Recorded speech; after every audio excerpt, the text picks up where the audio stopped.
உறவுகள் எந்த உறவா இருந்தாலும் சரி தங்கம், நம்ம மனசாரத்தானே அது உறவுன்னு ஏத்திருக்கோம்.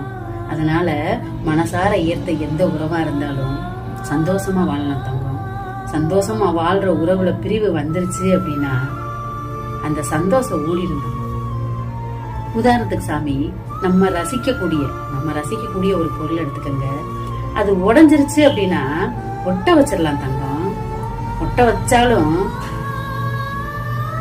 ரசிக்க முடியாது, அந்த பொருளை ரசிக்க முடியாது. ஃபர்ஸ்ட் இருந்த அந்த ரசனை மீண்டும் அந்த பொருள் மேல வராது. அதே மாதிரிதான் தங்கம் உறவுமே.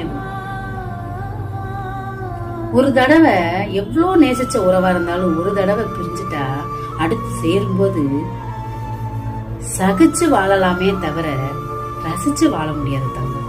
எந்த உறவா இருந்தாலும் சகிச்சு வாழ முடியுமே தவிர ரசிச்சு வாழ முடியாது தங்கம்.